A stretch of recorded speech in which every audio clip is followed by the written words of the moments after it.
The Art of War by Sun Tzu, translated by Lionel Giles. Part 3. Attack by Stratagem. Sun Tzu said, "In the practical art of war, the best thing of all is to take the enemy's country whole and intact. To shatter and destroy it is not so good. So too, it is better to recapture an army entire than to destroy it, to capture a regiment, a detachment, or a company entire than to destroy them. Hence, to fight and conquer in all your battles is not supreme excellence. Supreme excellence consists in breaking the enemy's resistance without fighting. Thus, the highest form of generalship is to balk the enemy's plans. The next best is to prevent the junction of the enemy's forces. The next in order is to attack the enemy's army in the field. And the worst policy of all is to besiege walled cities. The rule is not to besiege walled cities if it can possibly be avoided. The preparation of mantlets, movable shelters, and various implements of war will take up 3 whole months, and the piling up of mounds against the walls will take 3 months more. The general, unable to control his irritation, will launch his men to the assault like swarming ants, with the result that 1/3 of his men are slain, while the town still remains untaken. Such are the disastrous effects of a siege. Therefore the skillful leader subdues the enemy's troops without any fighting. He captures their cities without laying siege to them. He overthrows their kingdom without lengthy operations in the field. With his forces intact, he will dispute the mastery of the empire, and thus, without losing a man, his triumph will be complete. This is the method of attacking by stratagem. It is the rule in war, if our forces are 10 to the enemy's 1, to surround him; if 5 to 1, to attack him; if twice as numerous, to divide our army into 2. If equally matched, we can offer battle; if slightly inferior in numbers, we can avoid the enemy; if quite unequal in every way, we can flee from him. Hence, though an obstinate fight may be made by a small force, in the end it must be captured by the larger force. Now the general is the bulwark of the state.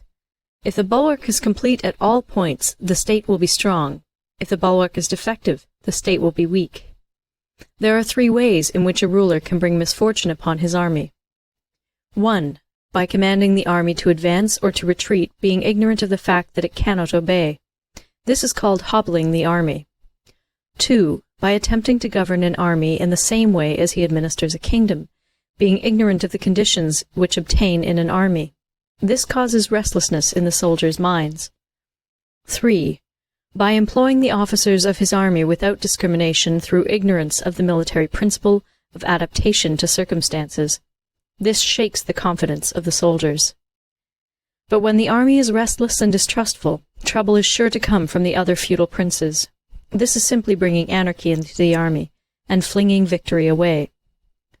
Thus we may know that there are 5 essentials for victory. 1. He will win who knows when to fight and when not to fight. 2. He will win who knows how to handle both superior and inferior forces. 3. He will win whose army is animated by the same spirit throughout all its ranks. 4.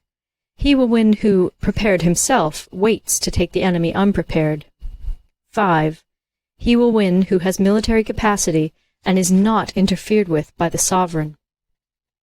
Hence the saying, if you know the enemy and know yourself, you need not fear the result of 100 battles. If you know yourself, but not the enemy, for every victory gained you will also suffer a defeat.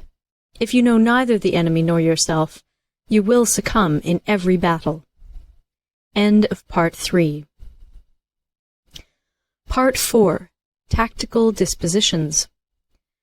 Sun Tzu said, "The good fighters of old first put themselves beyond the possibility of defeat, and then waited for an opportunity of defeating the enemy. To secure ourselves against defeat lies in our own hands, but the opportunity of defeating the enemy is provided by the enemy himself. Thus the good fighter is able to secure himself against defeat, but cannot make certain of defeating the enemy. Hence the saying, one may know how to conquer without being able to do it." Security against defeat implies defensive tactics. Ability to defeat the enemy means taking the offensive. Standing on the defensive indicates insufficient strength. Attacking, a superabundance of strength. The general who is skilled in defense hides in the most secret recesses of the earth. He who is skilled in attack flashes forth from the topmost heights of heaven. Thus, on the one hand, we have ability to protect ourselves, on the other, a victory that is complete. To see victory only when it is within the ken of the common herd is not the acme of excellence. Neither is it the acme of excellence if you fight and conquer, and the whole empire says, "Well done." To lift an autumn hair is no sign of great strength. To see the sun and moon is no sign of sharp sight. To hear the noise of thunder is no sign of a quick ear. What the ancients called a clever fighter is one who not only wins, but excels in winning with ease. Hence his victories bring him neither reputation for wisdom nor credit for courage. He wins his battles by making no mistakes. Making no mistakes is what establishes the certainty of victory, for it means conquering an enemy that is already defeated. Hence the skillful fighter puts himself into a position which makes defeat impossible, and does not miss the moment for defeating the enemy. Thus it is that in war the victorious strategist only seeks battle after the victory has been won, whereas he who is destined to defeat first fights and afterwards looks for victory. The consummate leader cultivates the moral law and strictly adheres to method and discipline. Thus it is in his power to control success. In respect of military method we have, firstly, measurement, secondly, estimation of quantity, thirdly, calculation, fourthly, balancing of chances, fifthly, victory. Measurement owes its existence to earth. Estimation of quantity to measurement, calculation to estimation of quantity, balancing of chances to calculation, and victory to balancing of chances. A victorious army opposed to a routed one is as a pound's weight placed in the scale against a single grain.